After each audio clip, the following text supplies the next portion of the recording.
Mes chers Mandolossiens napoulois, merci à vous encore une fois cette année d'être réunis pour ce grand rendez-vous qui est celui de la rentrée qui va lancer cette année 2019.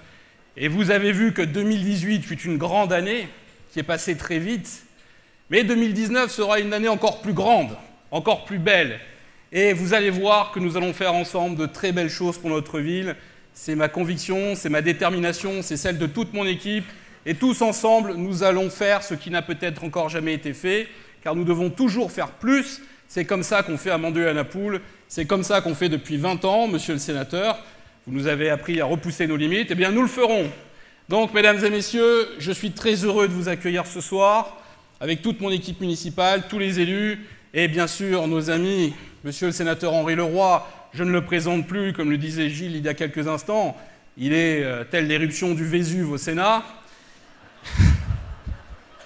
Mais, à ma grande surprise, le Pays du Luxembourg est encore debout. Bernard Brochant, notre cher député, qui est un ami de notre territoire, on ne le dit jamais assez, il a commencé à Robinson. Donc, c'est ici qu'il a tout appris.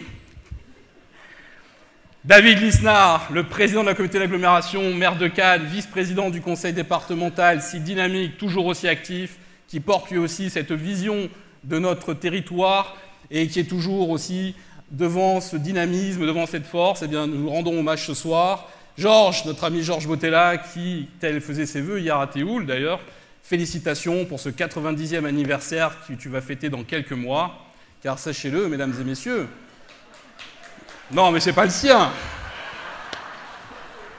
ou alors il faut qu'il nous donne son traitement. Mais il y a 90 ans, Théoul était séparé de Mandelieu. Donc c'est un anniversaire pour eux, mais rassure-toi mon cher Georges, rien n'est irrémédiable. Mon cher Yves, maire du Canet, qui nous fait le plaisir d'être là ce soir, avec qui nous partageons cette année quelque chose d'important, les travaux du BHNS. Je vous en reparlerai, mais la jonction se fait et avance à grands pas.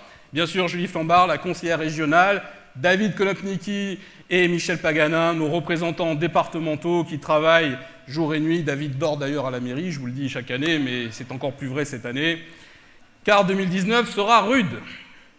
Donc, mes chers concitoyens, mes chères concitoyennes, vous l'avez vu, vous le savez, 2018 fut une année mouvementée, qui s'est terminée, nous dirons, dans des conditions difficiles, avec une colère qui vient de loin, une colère qui remonte à plusieurs décennies. Mais cette colère, il était normal qu'un jour elle sorte. Il était normal que nous ne pouvions plus continuer ainsi. Et je dois bien lui reconnaître un très grand avantage à ce mouvement qui a eu de fond, c'est qu'elle a enfin mis à terme à cette technocratie qui nous écrasait.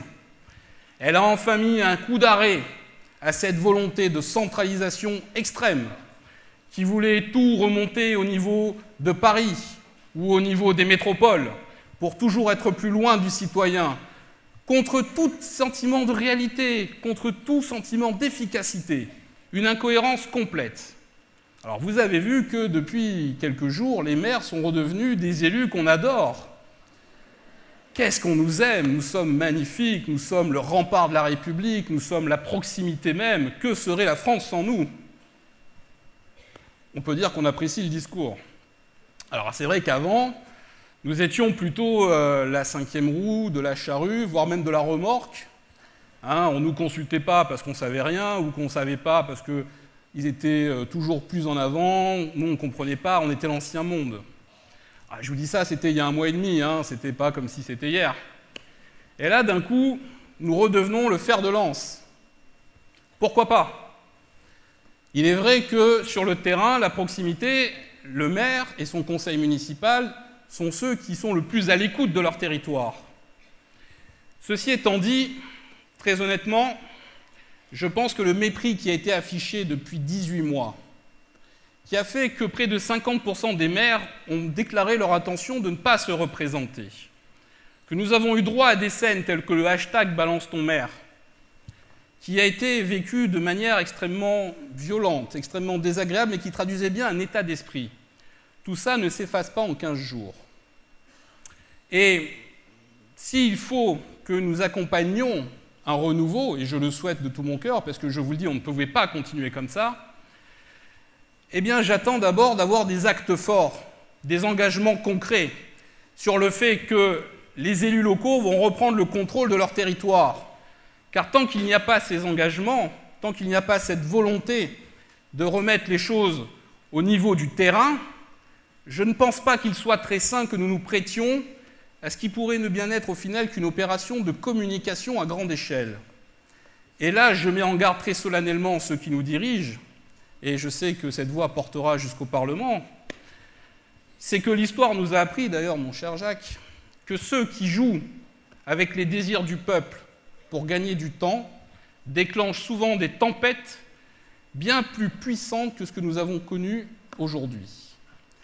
Donc, tant qu'il n'y aura pas d'engagement fort allant dans le sens des collectivités, dans le sens du respect de la décentralisation, je pense que les maires de France devraient être extrêmement prudents avant de s'engager dans cette voie qui, pour l'instant, n'est pas tracée, n'est pas organisée, et dont on ne sait même pas ce qui va en ressortir, ni comment ce sera traité. Donc ça, mesdames et messieurs, je vous le dis, parce que ça concerne directement notre ville, sachez-le, l'État nous a démontré, déjà depuis 5 ans, mais beaucoup plus depuis 18 mois, à quel point nous pouvions être méprisés. Et vous le vivez encore aujourd'hui, puisque ce mépris s'est traduit non seulement dans la doctrine administrative qui nous a écrasés comme jamais, mais aussi au niveau des finances. Ah, les finances. La taxe d'habitation. Vous êtes tous contents de bientôt ne plus avoir à la payer. Non? Ah, c'est bien. Il est vrai qu'on n'était pas très élevé. Mais la taxe d'habitation, c'est l'impôt qui vous servait le plus. C'est celui dans votre vie de tous les jours où vous pouviez voir ce qui était fait. C'est la sécurité, la police, c'est les transports, c'est le cadre de vie, c'est l'embellissement de la ville. Et tout ça, c'est l'argent qui va aux collectivités locales. Eh bien, sachez-le, en 4 ans, l'État nous a retiré à nous, membres de l'UE-LANAPOUL, 36 millions d'euros. Que ce soit par la baisse des dotations, que ce soit par l'amende SRU, ah, l'amende SRU, mais j'y reviendrai, ou que ce soit par le fonds de péréquation intercommunale. Les dotations de fonctionnement étaient de 6 millions d'euros en 2012, par an. Cette année, elles seront de 500 000 euros. L'année dernière, elles étaient de 800 000 euros. Or, vous avez tous entendu comme moi qu'on nous a déclaré qu'elles ne baissaient pas cette année. 800 000, 500 000, pour moi, il y a quand même une différence de 300 000 euros. Et ces 300 000 euros, c'est vous qui devez les subir, puisque forcément, l'argent que prend l'État n'est pas celui qui va venir compléter ce qu'on investit dans la ville. Donc ces 36 millions d'euros, si je devais vous les quantifier, parce que c'est vrai qu'on met des chiffres, mais c'est bien d'avoir des images, c'est presque une dizaine de centres maternels tels que celui qu'on vient de construire. C'est 5 centres-villes. Et là, vous voyez un peu la violence de l'attaque qui a été menée sur notre ville et sur toutes les collectivités de France.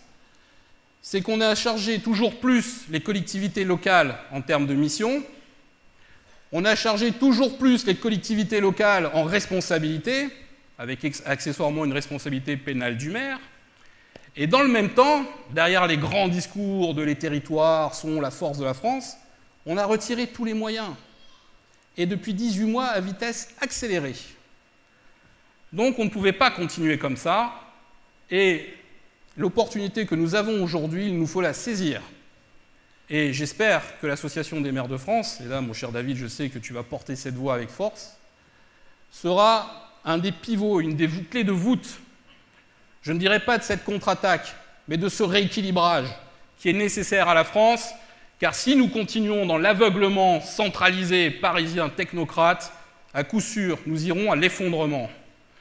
En attendant, pour pouvoir maintenir nos niveaux d'investissement, sachez-le, nous avons dû faire des efforts considérables cette année encore, et je suis heureux de vous annoncer que nous avons réduit les dépenses de la commune chaque année, nous arrivons à la somme de 4 millions d'euros.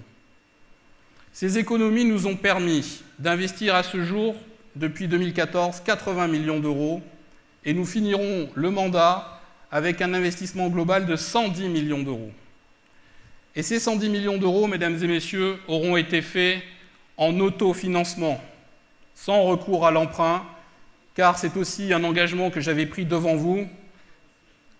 Non, c'est pas facile.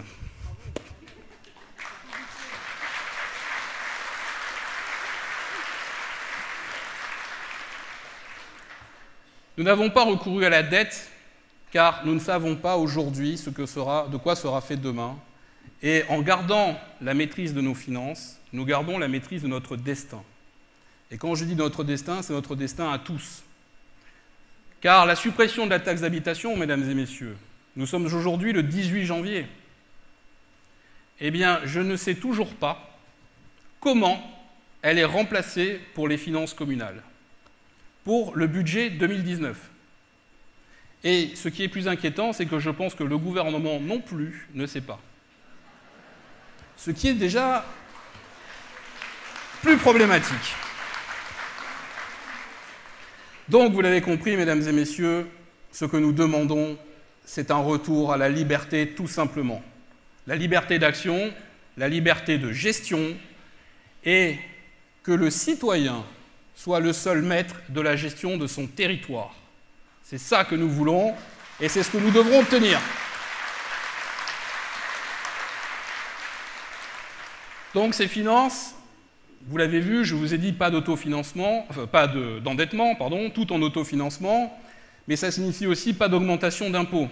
Et bientôt, pour la 10e année consécutive, nous n'aurons pas eu de recours à d'augmentation. Nous n'avons pas appliqué la surtaxe sur les résidences secondaires, car c'était injuste. Nous ne faisons pas payer les parkings. Là, vous pouvez applaudir aussi.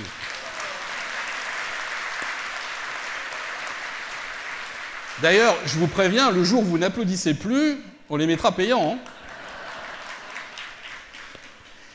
Et surtout, nous avons veillé à ce que les fluides que vous consommez, qui sont de notre contrôle, tels que l'eau, restent le moins cher possible. Et je pense qu'aujourd'hui, nous avons un des prix les moins chers de notre bassin de vie. Et ça fait partie de toutes ces petites actions que nous devons faire pour vous, pour votre capacité à supporter la surtaxe qui a été faite, à supporter le matraquage fiscal auquel nous sommes tous soumis, car si bien sûr la France est championne du monde de foot, vous l'avez tous entendu, elle est malheureusement aussi la championne de France et voire du monde de la fiscalité.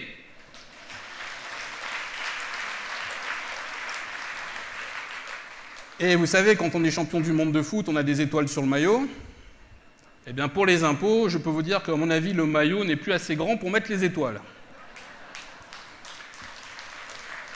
Donc, ces 110 millions d'euros que nous aurons investis nous auront permis de réaliser le projet de mandat et de réaliser des projets accessoires qui se sont greffés sur la vie de notre commune. Donc, je vous fais un petit retour sur 2018, puisque vous savez que la cérémonie des vœux, c'est avant tout ça. Ce n'est pas pour vous souhaiter, bien sûr, une très bonne année, c'est peut-être l'essentiel, la santé, la réussite dans vos projets, le bonheur pour vous et vos proches, mais c'est aussi pour vous faire un compte-rendu, de ce qui a été fait, et pour vous annoncer ce qu'on va faire. Et c'est ça le vrai sens d'une cérémonie des vœux. C'est ça le vrai sens du compte-rendu citoyen. Donc en 2018, nous avons investi 25 millions d'euros. Ces 25 millions d'euros ont été répartis sur 6 projets essentiels que vous avez vus, notamment l'aménagement de l'esplanade de la Pinéa, avec tout son pourtour, le parc Robinson, l'aménagement qui a été fait entre les 2 stades aussi également, l'aménagement du centre-ville qui se poursuit avec le bâtiment des Fages qui sort de terre et qui va peu à peu bouleverser totalement le centre de gravité de notre commune, avec également les travaux de la Napoule qui suivent leur cours de manière importante, accélérée, et que nous inaugurerons dans les prochains mois, avec la construction du centre maternel, bien sûr, que nous allons inaugurer dans quelques jours, avec la réalisation du cimetière Saint-Jean, et ça, malheureusement, vous le voyez moins parce que c'est vrai que c'est plus éloigné, mais ces projets, vous l'avez vu, ont envoyé un signal fort pour notre commune, notamment en ce qui concerne l'esplanade de la Pinéa et du passage entre les stades, c'est que vous avez là la reproduction du modèle d'urbanisme que nous voulons développer pour notre ville. Et vous avez aussi une intervention essentielle sur les berges de Siagne, cet axe majeur de notre ville, qui va nous permettre de traverser bientôt de tout quartier, notre ville, du bord de mer jusqu'à la frontière de Pégoma, sans croiser de voiture. Et ça, c'est quelque chose à laquelle je tiens absolument, car cette artère, cet axe de circulation, nous allons le relier à tous les quartiers. Je vous en avais parlé, c'est quelque chose que nous allons accélérer cette année, car sachez-le, en 2019, nous allons investir près de 27 millions d'euros, ce qui est presque un record absolu en termes d'investissement et de montant d'investissement. Et nous allons faire quelque chose, je pense, d'historique pour moi qui suis issu du quartier de Capitou. C'est enfin la connexion du village Auberge de Siagne. Et dans quelques jours, je signerai un contrat de bail pour 50 ans, à titre gratuit, avec les terrains qui sont situés face au village et qui vont nous permettre d'aménager cet axe, cette grande allée, qui reliera le centre de Capitou, Auberge de Siagne et de là au bord de mer.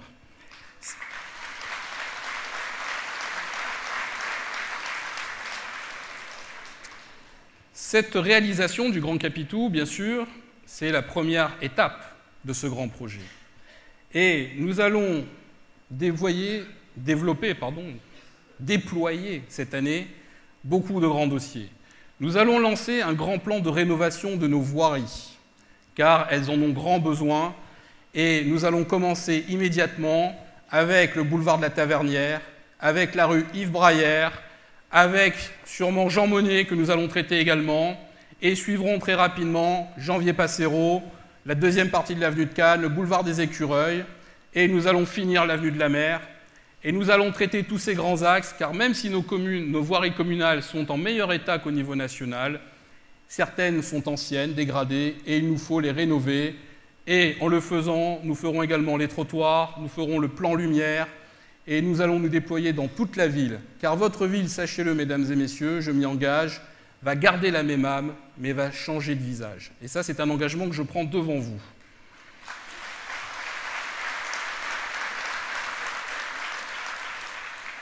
Nous allons aussi réaliser d'autres grands projets. Notamment, nous allons poursuivre le BHNS avec la communauté d'agglomération. Vous savez que c'est un projet majeur, mon cher David, mon cher Yves. C'est quelque chose qui est très important car elle va nous permettre d'accélérer les circulations entre nos communes et sur notre territoire. Sachez que le BHNS, c'est déjà plus d'1 million de voyageurs par an. Et c'est en progression constante. Et quand ces travaux seront réalisés, tout porte à croire que cette fréquentation va encore augmenter. Et nous allons le faire de manière à ce que ces travaux nous permettent de changer le visage de notre ville. Notre entrée de ville va être totalement modifiée. C'est quelque chose de très important. Vous le verrez pousser dans les mois qui viennent. Et votre perception du milieu urbain va changer. Et c'est important que vous y soyez associés. J'y reviendrai tout à l'heure brièvement. Mais sachez que nous allons tout faire pour que les matériaux utilisés nous permettent d'embellir considérablement l'espace public, que ce soit en termes de mobilier urbain, de qualité des matériaux, tel que nous l'avons déjà fait sur la Pinéa ou entre les deux stades, ou tel que nous le faisons à la Napoule. Car aujourd'hui, quand nous bâtissons, nous ne devons pas bâtir pour 10 ans, pour 20 ans, nous devons bâtir pour 50 ans, 60 ans, 70 ans, voire dans certains endroits pour un siècle.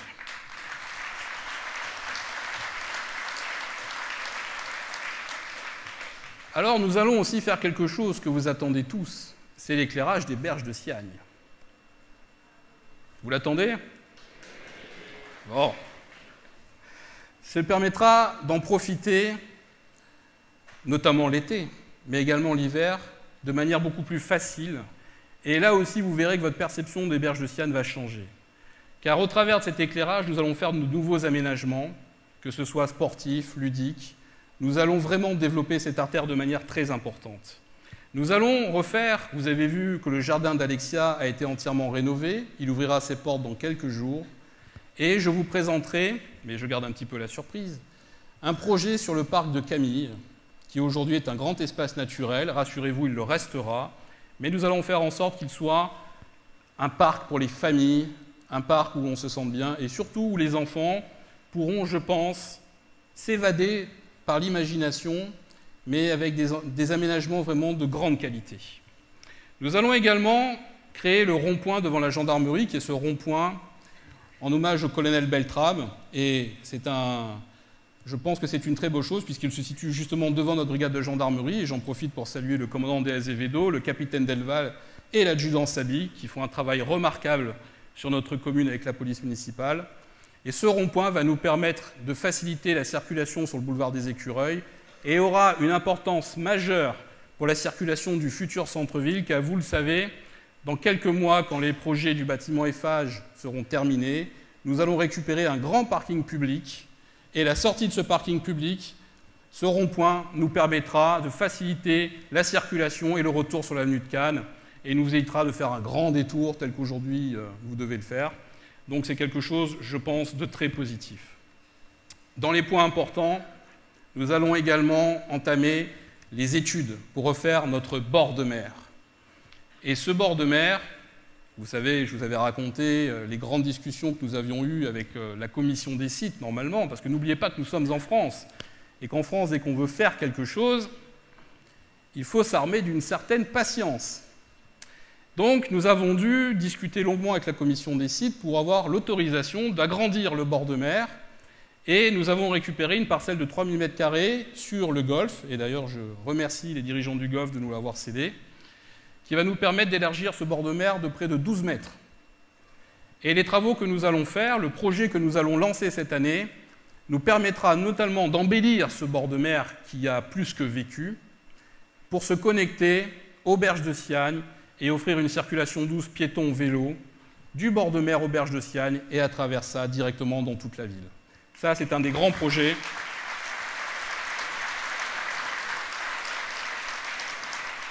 auxquels nous devons travailler d'arrache-pied. Nous allons aussi cette année faire quelque chose qui n'était pas prévu. C'est la création d'un nouveau tennis municipal. Vous l'attendiez. C'est quelque chose que nous devions faire, puisque notre tennis a été détruit en 2015. Nous ne pouvions pas le garder. Il était en zone rouge. Alors, pourquoi nous ne pouvions pas le garder? Tout simplement parce que des terrains classés en zone rouge empêchent toute reconstruction déjà de bâtiments, et surtout de toute dalle qui empêche la pénétration de l'eau. Et vous savez, là-dessus, la DDTM est très stricte. Or, les dalles de tennis des terrains avaient été ravinées dans leur niveau inférieur par l'eau. L'eau s'était introduite, donc en fait les dalles étaient posées sur le vide. Et si nous les avions détruites pour les refaire, nous n'aurions tout simplement pas eu le droit de les reconstruire. Donc il fallait trouver un autre site, nous l'avons trouvé, et nous allons réaliser quelque chose, je pense, qui sera de très grande qualité, et qui intégrera les derniers équipements, notamment en termes sportifs. Alors il sera sûrement fait en deux phases, parce qu'il faut faire un clubhouse et des terrains. Mais nous sommes en France, et qui dit construction de bâtiments, dit concours d'architectes. Et un concours d'architectes, ça ne dure pas 3 mois. Donc, pour ne pas perdre de temps, nous allons sûrement faire une solution à tiroir qui nous permettra d'ouvrir très rapidement les terrains et de construire les bâtiments dans un deuxième temps. Et c'est là aussi où vous voyez, quand je vous parlais tout à l'heure de recentralisation massive, c'est toutes ces petites choses qui font qu'aujourd'hui, vous ne vous sentez pas libre d'administrer votre territoire, parce que non seulement les procédures sont compliquées, mais les règlements que l'on prend vous font bien sentir que ce n'est pas à vous de décider. Donc il faut se battre sur chaque dossier, et c'est quelque chose qui est vraiment devenu insupportable et qui doit cesser. Et c'est là qu'on verra s'il y a une évolution en France.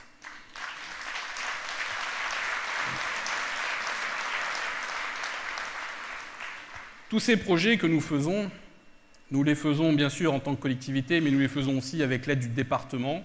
Et je remercie le département des Alpes-Maritimes, déjà son vice-président, mais également nos conseillers, qui vont chercher à chaque fois les subventions dont nous avons besoin, l'aide technique et parfois même politique qu'il faut pour faire avancer les choses.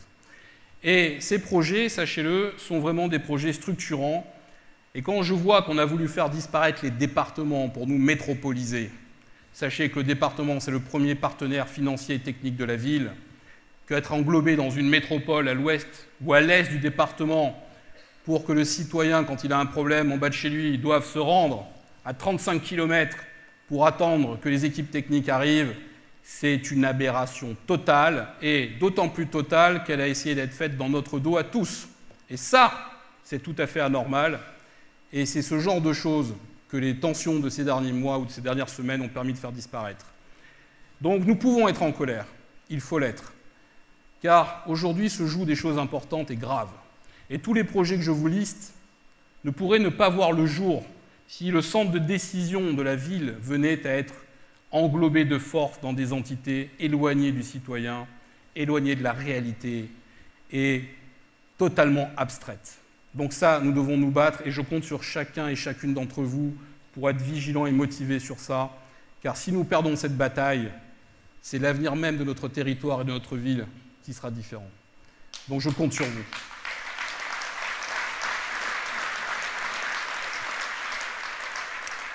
Alors, vous le savez, notre territoire, c'est aussi une terre qui doit se prêter aux innovations. Et les innovations, on en a fait quelques-unes. Dans quelques jours, peut-être quelques semaines, j'espère quelques jours, je vous annoncerai une première mondiale qui se déroulera à Mandelieu-la-Napoule. C'est une première, c'est un prototype qui est installé. Il fonctionne, il est prêt. On attend qu'un employé du ministère retrouve le tampon pour pouvoir valider le formulaire rose qui permettra d'avoir le papier bleu qui, enfin, une fois retamponné, nous permettra, dans la joie, de mettre en marche ce dispositif qui sera unique au monde. Alors, pourquoi je ne vous en parle pas plus? Parce que, non seulement ils ont perdu le tampon, mais il se pourrait qu'ils soient aussi susceptibles. Alors, quand on m'a dit que ça ne faisait... Alors, ils se sont un peu étonnés qu'on soit pressant, parce qu'ils nous ont dit, mais ça fait que 3 mois. D'habitude, c'est au moins 6 mois. Et c'est vrai que quand je vois, pour les caméras de lecture de plaques, qu'il a fallu 11 mois entre le moment où elles étaient installées opérationnelles et le moment où on a eu l'autorisation de les brancher, je me dis, c'est vrai que je comprends qu'ils soient choqués qu'on leur dise au bout de 3 mois que ça fait long. Mais quoi qu'il en soit, j'espère vous l'annoncer prochainement. Et à travers les innovations, puisque c'est quelque chose que notre territoire entier doit porter, c'est quelque chose qui est vraiment primordial pour notre bassin de vie, et il transpire dans toutes les actions que nous faisons, dans tous les bâtiments, dans tous les investissements, nous avons mis aussi en place quelque chose de nouveau quand nous réalisons des travaux sur des axes qui changent des habitudes, c'est ce qu'on a appelé l'expérimentation. Vous l'avez vu, la première, sur le pont, boulevard de la République, en face de la mairie, pour ceux et celles qui passent par là. Ce pont était à double voie, avec un tout petit trottoir qui n'était pas aux normes, et nous souhaitions le sécuriser. Donc, l'idée était de mettre un feu pour une circulation alternée, de réduire à une voie, et donc de sécuriser ce passage. Mais avant de le faire, et que vous arriviez un matin pour voir les travaux se réaliser, car je sais que certains aimaient bien dans la courbe accélérer pour montrer qu'ils avaient la maîtrise du véhicule, nous avons lancé ce que nous avons appelé l'expérimentation, c'est-à-dire une installation provisoire sur laquelle nous avons attendu d'avoir l'avis des citoyens. Et je pensais que certains râleraient, et je peux vous dire que je n'ai jamais eu autant de remerciements sur une réalisation que sur ce projet. Donc nous l'avons rendu définitif. Et cette année, nous allons lancer une nouvelle expérimentation sur le secteur de la Napoule qui nous permettra de créer du stationnement de manière très conséquente, de ralentir le trafic, et vous nous demanderez tous votre avis. Et selon cet avis, eh bien, nous déciderons si cet aménagement provisoire doit être rendu durable ou supprimé. Vous voyez qu'à Mandelieu-la-Napoule, votre avis est le seul qui compte et le seul qui est important, car c'est vous, les citoyens, qui êtes les donneurs d'ordre aux élus, et non pas l'inverse.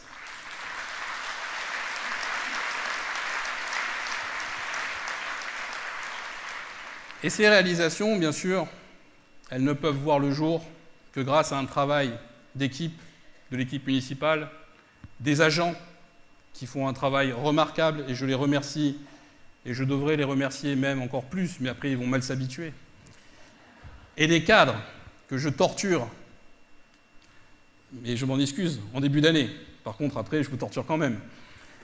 Mais quoi qu'il en soit, j'ai vraiment le plaisir de travailler avec des équipes remarquables, des équipes que nous avons renforcées, rajeunies, qui sont motivées avec de nouvelles idées, et je pense que nous allons faire vraiment de très belles choses.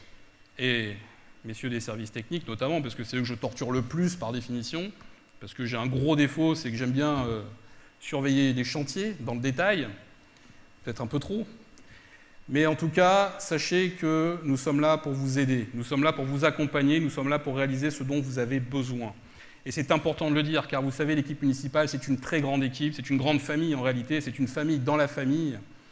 Et au travers des réalisations que nous allons réaliser, que nous allons inaugurer dans quelques jours, donc le centre maternel, qui va être inauguré en même temps que le jardin d'Alexia, eh bien, vous avez l'enfant, le cycle de l'enfant, qui sera associé et qui vous démontre à quel point pour nous c'est prioritaire. À travers ce cycle de l'enfant, bien sûr, il y a aussi les seniors.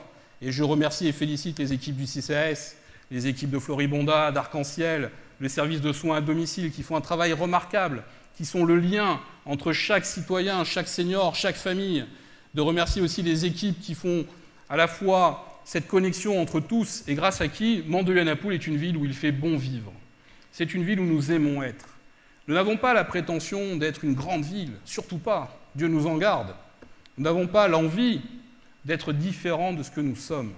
Une ville familiale, un grand village, tout le monde se connaît, et on a le plaisir de sortir, de discuter avec ses voisins, et même de s'engueuler, bien sûr, on est français. Où serait le plaisir? Et ça, c'est vraiment quelque chose, je vous le dis, où nous devons être extrêmement vigilants, car on veut aujourd'hui changer notre mode de vie, et nous ne changerons pas. Nous continuerons à avoir ce service de proximité. Les agences postales, vous savez que le groupe de la Poste a changé de stratégie. Maintenant, la Poste n'est plus une entité publique, c'est un groupe privé. Alors là aussi, j'ai entendu beaucoup de choses. On m'a dit, monsieur le maire, donc une journaliste m'appelle, me dit, mais monsieur le maire, je suis scandalisé, donnez-moi votre réaction, vous fermez l'agence de la Napoule de la Poste pour faire un projet immobilier. Je dis, ah bon, vous me l'apprenez? J'étais pas au courant. Ah bah oui, c'est ce qu'on m'a dit. Je dis, bah, c'est pas ça. La réalité, c'est quoi? C'est que le groupe La Poste a décidé de fermer les agences qui ne sont pas assez rentables, de fermer les agences où il n'y a pas de passage.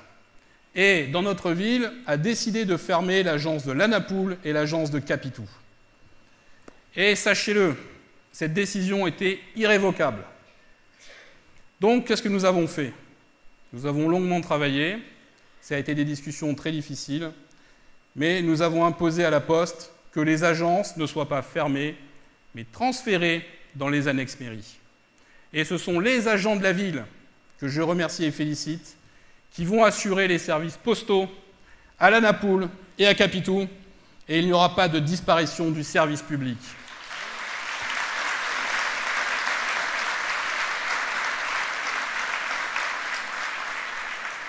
Et là encore, ça vous montre comment la commune doit pallier la déficience des grands services étatiques. Car en privatisant la Poste, on a détruit un service public à petit feu, lentement mais sûrement. Mais quoi qu'il en soit dans notre ville, ce service restera sur tout le territoire. Au centre-ville, les locaux provisoires qui sont aujourd'hui devant Escota vont réintégrer de nouveaux locaux dans le bâtiment d'Eiffage. Les agences, je vous l'ai dit, de la Napoule et de Capitou vont perdurer et le service postal, qui représentait plus de 90% de ces bureaux, sera assuré. En revanche, les services financiers, eux, ne seront traités qu'au centre-ville. Pourquoi? Eh bien, tout simplement parce que je me refuse à exposer des agents de la collectivité au risque de manier des fonds, que ce soit pour leur propre sécurité et que ce soit même pour la sécurité des usagers, car nous ne pouvons pas pallier la déficience d'un groupe privé au niveau bancaire. Ce n'est pas notre rôle, ce n'est pas notre mission. Et si la Poste veut tirer des bénéfices de ses activités, eh bien c'est à elle de l'assurer, à la fois en termes de risques et de dépenses, et non à nous.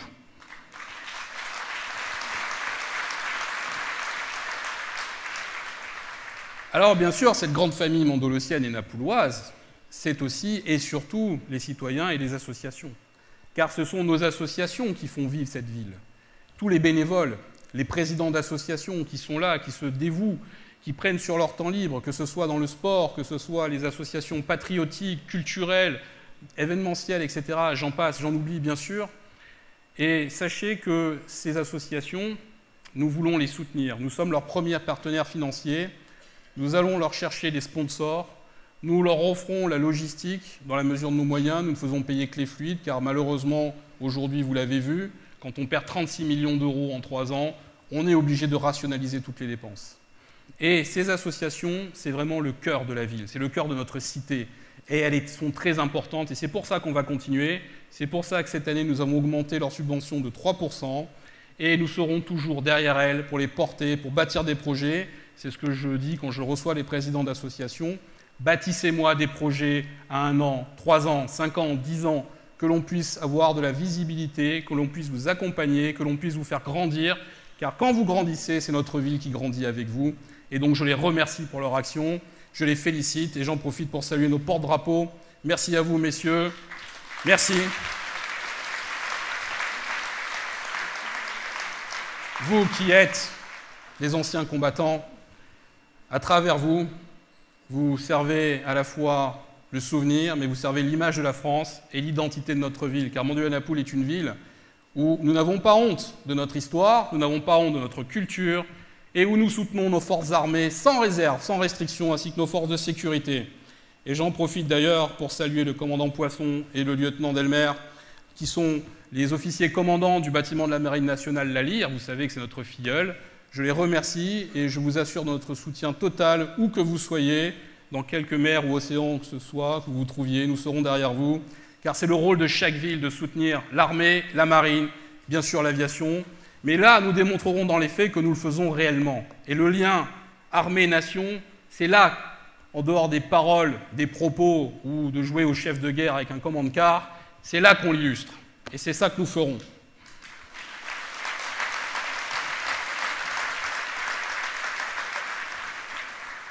Alors oui, ce soir, non pas que je sois un peu en colère, mais je suis...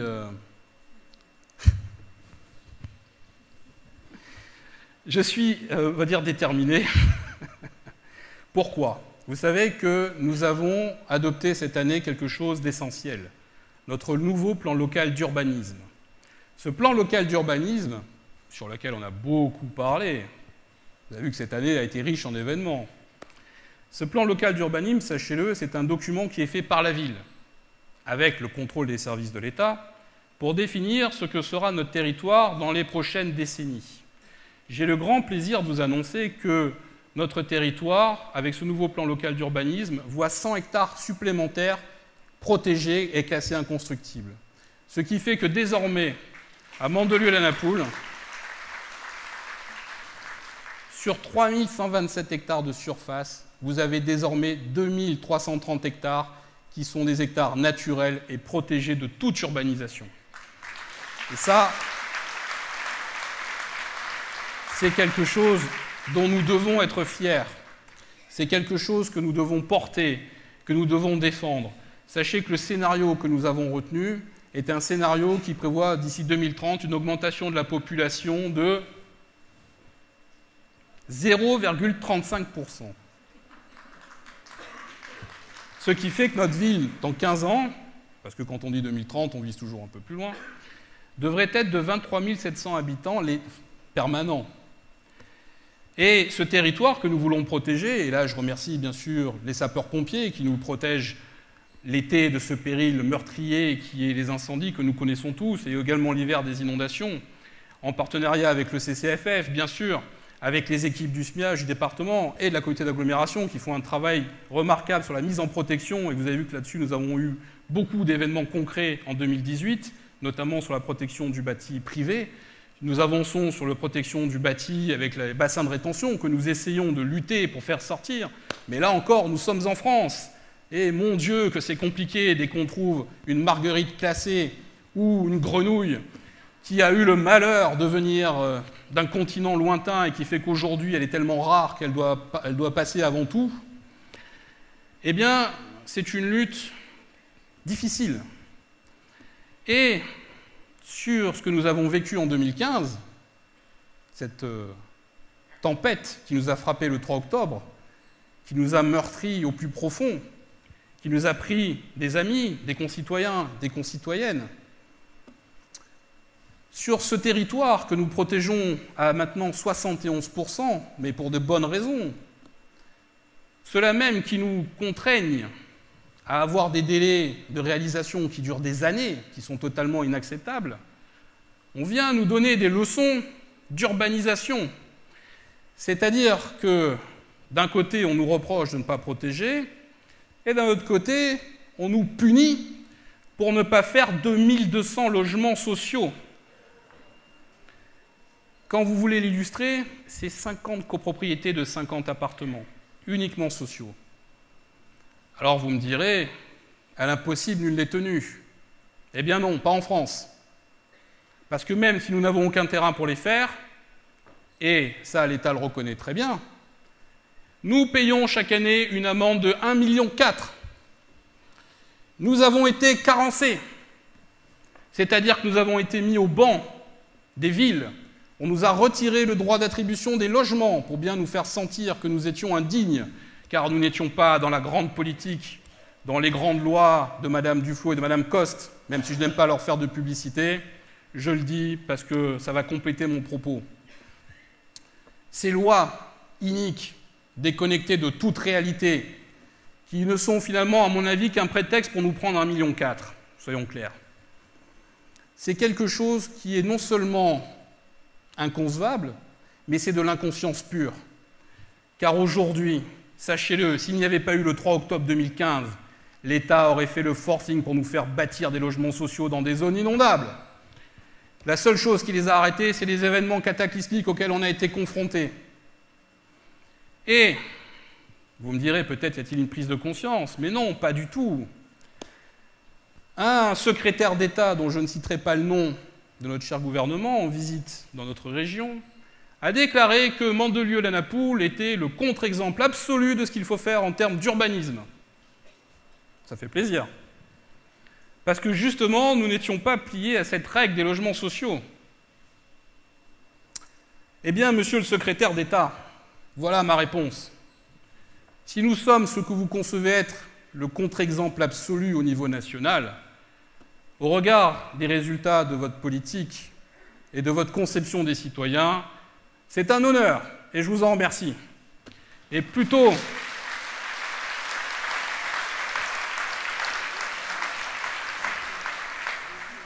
que de nous dénigrer, considérez plutôt que nous sommes un exemple à suivre. Car ces logements sociaux ne seront pas réalisés. Je préfère payer une amende que de construire des terrains sur des terrains inondables, où de toute façon aujourd'hui je suis dans l'impossibilité de le faire. Donc, devant ce cynisme quelque part, où l'on me reproche de ne pas appliquer une loi qui en réalité est une loi absurde, qui, quand on vous dit que c'est pour faire du logement, sachez qu'en réalité, cette loi organise la pénurie de logements. Pourquoi ? Parce que les logements sociaux aujourd'hui sont attribués uniquement au droit au logement, ce qu'on appelle les DALO, pas aux jeunes actifs, à ceux dont le plafond de ressources est tellement bas que pour y accéder, il faut être dans des situations extrêmement critiques. Et chez nous, ce foncier est tellement cher et tellement compliqué que pour les produire, il faut que dans une résidence, vous ayez 70% de logements d'accession à la propriété qui financent les 30 autres %. Ce qui fait que d'une part, l'accession à la propriété est hors de prix, et deuxièmement, les logements sociaux produits sont inaccessibles pour les jeunes actifs. Donc plutôt que de nous faire des lois où on traite les territoires de la même manière du sud de la France au nord du Pas-de-Calais, laissez-nous la liberté d'aménager nos territoires, de répondre aux besoins de nos populations, aux stratégies d'avenir que nous voulons mettre en place. Bref, en réalité, cessez cette tutelle étatique qui est vraiment devenue non seulement insupportable, mais qui est devenue le contraire du bon sens même. Car aujourd'hui, nous sommes vraiment dans une situation intenable. Car sachez que l'État peut encore nous majorer l'amende. Eh oui, c'est-à-dire que les 1,4 million pourraient largement s'alourdir. Mais maintenant, la question que je vous pose, c'est est-ce que selon vous, on peut à Mandelieu-la-Napoule faire 2200 logements sociaux? On est d'accord? Eh bien, on ne les fera pas.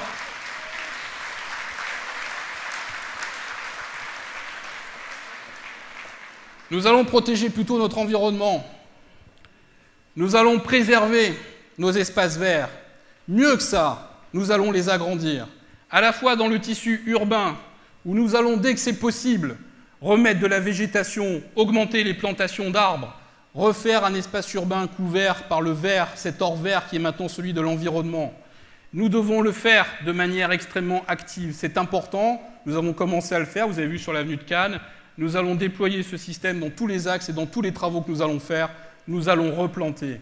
Et d'ailleurs, je suis heureux de vous annoncer que nous avons enfin pu, et là aussi c'était quelque chose qui a pris énormément de temps, acquérir la parcelle sur laquelle se trouve la station estivale, dans le cadre du rond-point du BHNS. Ce futur rond-point, nous allons pouvoir, avec cette acquisition, le déporter de quelques mètres, ce qui va nous permettre de sauver les grands pins qui se trouvent devant la résidence à côté de la police municipale. Et c'est ça aussi, c'est peut-être un détail, mais c'est quelque chose qui va dans le sens où nous voulons aller. Et sachez qu'à travers un travail qui a été positif avec les services de l'État, comme quoi tout n'est pas noir, nous avons, le long de la vallée de la Siagne, pu préserver près de 20 hectares qui seront dédiés à l'activité agricole en partie, mais je n'ai pas voulu ne faire que de l'agriculture, j'ai demandé un grand espace naturel, et sur cet espace naturel, j'ai bon espoir un jour, mesdames et messieurs, de pouvoir rendre à notre ville quelque chose qui a marqué son histoire, qui a disparu à cause de la sururbanisation des années 60. C'est un terrain de polo, car le terrain de polo a marqué l'histoire de Mondieu-à-Napoule au siècle dernier, et il est grand temps que nous en retrouvions un.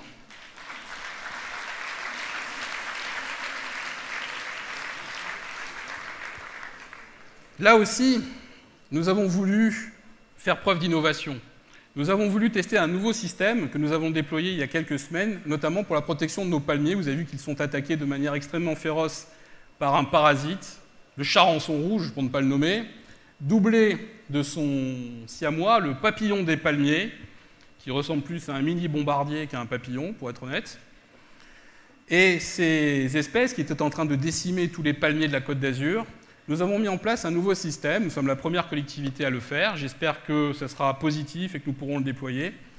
C'est un système basé sur la technologie sismique qui repère les vibrations des larves et qui nous permettra de traiter non seulement les palmiers infectés, mais de le faire à un stade précoce et de ne pas traiter tous les palmiers à l'aveugle en espérant qu'ils ne reviennent pas. Et chaque arbre sera équipé. C'est une technologie qui est connectée. Donc nous aurons au service technique une carte de toute la ville qui nous permettra de détecter en temps réel toutes les infections et de sauver nos palmiers, en tout cas je l'espère. Cette expérimentation portera ses fruits. Et nous ferons en sorte de ne pas faire la Côte d'Azur sans palmiers, ce serait vraiment trop malheureux. Je pense que vous êtes d'accord. Bon. Alors, que serait votre espace de vie sans le sport? Vous avez vu que nous avons déployé des équipements de fitness en plein air. Nous allons continuer dans cette stratégie. Nous avons organisé de nombreuses manifestations, notamment de triathlon, de trail. Nous allons continuer comme ça. Et c'est quelque chose qui se développe beaucoup dans notre territoire, la Côte d'Azur. Et nous avons un président marathonien aussi, c'est normal. Donc nous devons aussi mettre en valeur ce territoire, que le sport par nature soit vraiment une marque de fabrique de notre ville. Nous en avons tous les atouts. Nous allons continuer à les déployer. Nous allons aussi faire sur les berges de Siagne un parc pour vélo éducatif, quelque chose pour les enfants qui sera vraiment, je pense, très sympathique. Et c'est aussi quelque chose que nous allons connecter à terme entre la plaine de la Siagne, les berges de Siagne et le Sampère, dont le parc départemental d'ailleurs a équipé de manière sportive. J'invite tous ceux qui ont envie de tenir leur bonne résolution à le pratiquer. Ce parcours sportif sera connecté à terme à ce que j'espère être le parc des Vergers de Minel, car ce parc, sachez-le, qui sera dédié à la lutte contre l'inondation, devra aussi être rendu aux citoyens et que ce poumon vert soit quelque part un lieu de vie, de retrouvailles, un lieu familial qui nous permettra là encore d'aller de l'Estérel au bord de mer, aux berges de Siagne, dans un environnement totalement préservé. C'est une de nos priorités absolues.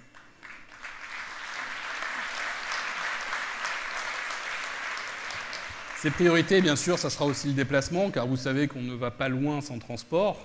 Et comme le prix de l'essence, bien sûr, a failli connaître une explosion qui a été avortée, mais qui reviendra, ne vous inquiétez pas, nous allons continuer, bien sûr, ces travaux du BHNS de manière extrêmement volontaire.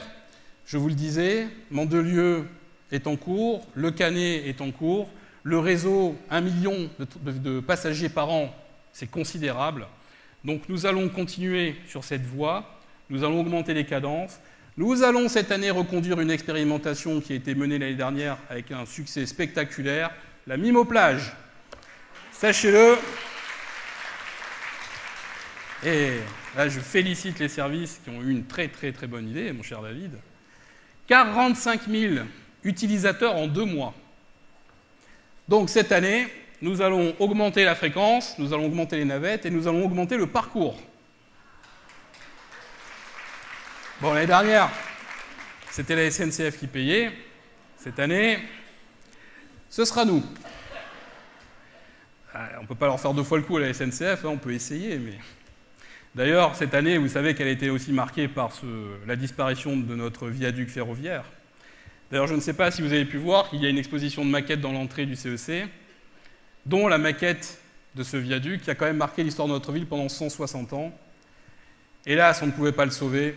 L'acier était corrodé, il manquait de s'effondrer. Mais nous avons réussi à garder une arche que nous exposerons prochainement. Ça sera un clin d'œil à notre histoire, et nul doute que le viaduc qui l'a remplacé, une fois que les aménagements seront terminés du bord de mer et des berges de Siagne, sera parfaitement intégré dans son nouveau décor, et que nos descendants s'y auront aussi attachés que nous l'étions à son prédécesseur, et le jour où ils le démonteront, donc nous ne serons plus là depuis très longtemps, je pense, et ben j'imagine qu'il y aura la même nostalgie. Donc peut-être qu'ils en garderont un morceau.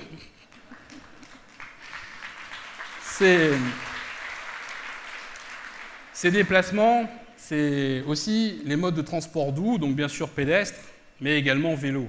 Et je sais que dans notre ville, les pistes cyclables sont un enjeu important. Hélas, nous n'avons pas réussi à bâtir une ville dans les années 60 en tenant compte des largeurs à venir des voies, des trottoirs et des pistes cyclables. Vous avez vu que des fois les bâtiments sont un peu serrés.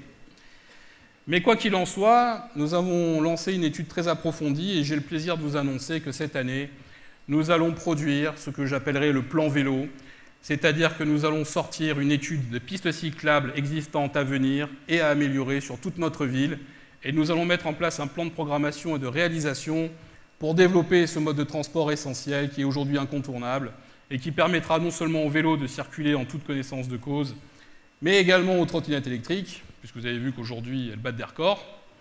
Donc nous aurons quelque chose qui sera cohérent et nous allons tenir compte dans tous les nouveaux aménagements. C'est un engagement que je prends, c'est important. Et nous allons également déployer une nouvelle innovation sur le stationnement cette fois, ça sera pour 2019. C'est le stationnement intelligent. Je n'ai pas dit payant, soyons clairs. Pourquoi ? Parce que le parking gratuit, mesdames et messieurs, a un effet négatif. C'est que parfois, il a tendance à être confondu avec l'annexe du garage. Le garage lui-même dédié à devenir une cave à vin. Ce qui est très bien pour la conservation du patrimoine de Bordeaux, mais qui n'est pas pratique pour nos commerçants et nos concitoyens qui, bien sûr, sont en situation de tension quand ils cherchent une place. Donc, ce stationnement intelligent, qu'est-ce que c'est ? Eh bien, c'est très simple. Nous allons déjà commencer par équiper tous les grands parkings, tels que les écureuils, le futur parking du centre-ville, le parking du Carré des Arts que nous avons récupéré, et des artères stratégiques, avenue de Cannes, peut-être aussi à la Napoule. C'est une borne qui détectera le temps d'utilisation de chaque place. Ce système sera relié à des centres de contrôle, ce qui fait que dans les grands ensembles de parking, vous aurez, vous savez, comme on a dans les parkings des grands centres commerciaux, les petites LED de couleur qui vous indiquent si la place est libre ou pas, mais ce qui permettra aussi à la police municipale de voir si la zone bleue est occupée dans le temps normal ou depuis 8 heures, ce qui évitera aux petits astucieux qui avaient trouvé la combine de sortir pour retarder le disque. Il y en a, peut-être même parmi vous. Et on ne le fait pas pour embêter, mais on le fait pour que les places circulent pour tout le monde. C'est un effort considérable d'avoir du stationnement gratuit, mais ça appelle du civisme. Donc toutes les places ne seront pas limitées à 1 heure d'utilisation, parce que là aussi, en France, on fait simple. Il y a zone bleue et zone normale. Vous ne pouvez pas adapter votre zone bleue. Vous ne pouvez pas dire, tiens, là, je voudrais 2 heures, 3 heures. Non, zone bleue au niveau national, attention, on ne peut pas bouger, c'est temps, c'est pas autrement. Là, vous voyez encore le côté pragmatique.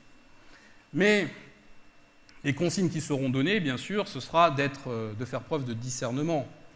C'est-à-dire que la police ne sera pas là, cachée dans un buisson, pour attendre que vous ayez passé de 15 secondes, et tel l'adjudant, le maréchal des logis-chefs Cruchot, vous sautez à la gorge. Mais ça permettra de faire de la pédagogie. Et ça permettra aussi à ceux qui utilisent les places de savoir qu'ils ne peuvent pas y rester 8 heures quand les places doivent tourner. Et ce système, pour vous faciliter la vie... Ah, chouette, j'ai un peu d'eau, pardon. Pour vous faciliter la vie, ce système sera relié à une application mobile qui vous permettra, avant de partir dans un quartier, de savoir s'il y a des places libres et où elles se trouvent. Et il sera également relié... Oui, je sais, mais j'ai fait moins long que l'année dernière déjà, non? J'arrive au bout, rassurez-vous. Ouais, l'année dernière, j'avais fait fort quand même, mais là... oui, on va faire vite. Alors, ce système sera relié à des grands centres aussi de panneaux qui vous indiqueront, dans les grands axes, par exemple, quand vous sortez de l'autoroute, où sont les parkings et combien de places restent libres.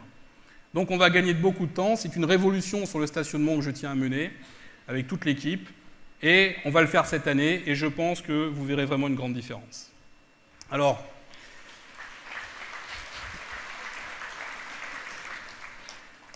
je vais terminer par la sécurité, mesdames et messieurs, rassurez-vous, car je sais qu'il y a un match ce soir. Donc la sécurité, que serait Mandelieu-Napoule sans sa sécurité, sans sa police municipale, sans sa gendarmerie? Et sachez qu'à Mandelieu-Napoule, la sécurité, c'est une affaire d'officiers. C'est une affaire qui est dirigée par notre chef de la police municipale, bien sûr, Charlie Lambert, vous le connaissez, avec Yves Guel. Qui ne le connaît pas? Charlie Hutch. Par le colonel Philippe Remangeon, que je remercie, et par 2 élus extrêmement impliqués, Guy Villalonga, officier du génie, et le major Serge Dimec. Et cette police municipale, vous avez vu que cette année, elle a connu une évolution importante, en termes déjà de moyens, avec les nouveaux véhicules que nous avons mis à disposition, avec le nouvel armement, les nouveaux uniformes, avec cette nouvelle innovation dont nous sommes là aussi une des premières communes de France, c'est-à-dire la lecture de plaques automatiques. Et là aussi, rassurez-vous, ce n'est pas pour vous verbaliser sournoisement, pas du tout, ni d'ailleurs pour vous pister, mais c'est pour permettre aux officiers de police judiciaire, une fois qu'il y a des voitures volées ou quand il y a des affaires, de repérer les mouvements et donc les auteurs potentiels. Et que serait la police municipale sans nos forces de gendarmerie, que je remercie et salue encore pour leur travail. Sachez-le, mesdames et messieurs, nous sommes une des rares villes de France où nous avons une baisse des cambriolages de 49%, des violences de 17% et des vols de 10%. Et nous allons continuer dans cette voie, car cette année, en 2019, nous allons continuer à moderniser le parc de caméras. Nous allons disposer de nouveaux matériels, à savoir de nouvelles motos, d'une brigade qui va être renforcée, avec un équipement de haute qualité qui permettra une intervention en milieu urbain, dans le collinaire, et également dans les stérelles. Et cette brigade nous permettra d'être encore plus présents sur le sol de notre commune. C'est quelque chose auquel je tiens tout particulièrement. Mandelieu n'est pas une ville de sécurité, elle doit être une ville de haute sécurité. C'est une ambition affichée, c'est un engagement que nous avons pris, et celui-là, je peux vous le garantir que nous le tiendrons. Voilà. Allez. Je vais vous libérer de votre calvaire, parce que je sais que c'est dur. Donc, mesdames et messieurs, sachez-le, 2019 sera une très grande année. Elle sera une année sans doute ardue, car il y a des combats difficiles qui nous attendent. Ce sera une année décisive en termes politiques, parce que ce qui va se décider dans les prochaines semaines va directement impacter notre mode de gestion et notre vie quotidienne. Mais c'est quelque chose que nous allons prendre avec une ambition affirmée. Toute l'équipe municipale du groupe majoritaire est extrêmement déterminée à réunir ces objectifs. Toute l'équipe de la CAPL, tous les maires sont également motivés, nous défendons les mêmes valeurs. Nous avons la chance d'être dans une communauté d'agglomération où nous ne sommes que 5 maires. Nous nous entendons très bien et c'est vraiment un atout majeur pour avancer sur les grands dossiers. Et avec le département et la région, nous allons continuer dans cette optique pour défendre le local, car il n'y a que ça qui compte. Car le local, c'est notre histoire, ce sont nos valeurs. C'est ça qui fait Mandelieu-la-Napoule, c'est ça qui fait que vous aimez votre ville, car vous l'aimez. Et d'ailleurs, vous aimez encore plus vos quartiers. Est-ce qu'il y en a ici qui sont de Capitou, de Minel, des Termes, du Collinaire, ouf, et de la Napoule? Ah ben, on voit quels sont les quartiers. Bon, vous voyez, nous sommes une grande famille, et c'est ce que nous devons être, et c'est ce que nous resterons. Donc, mesdames et messieurs, je vous souhaite une très bonne année 2019, qu'elle voit vos rêves s'accomplir, qu'elle voit vos proches et vous-même être heureux, le meilleur pour vous, le meilleur pour notre ville, le meilleur pour notre pays. Vive Mandelieu-la-Napoule et vive la France! Bravo!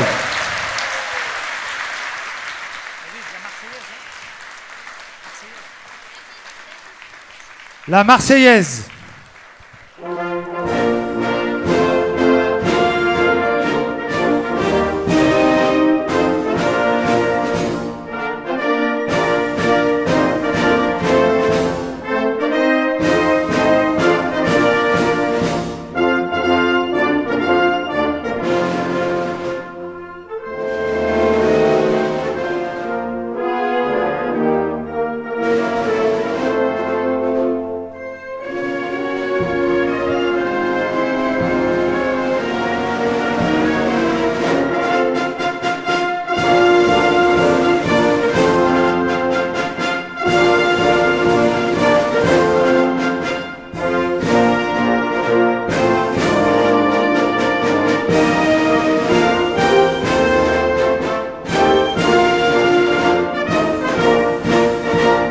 Merci à toutes et à tous.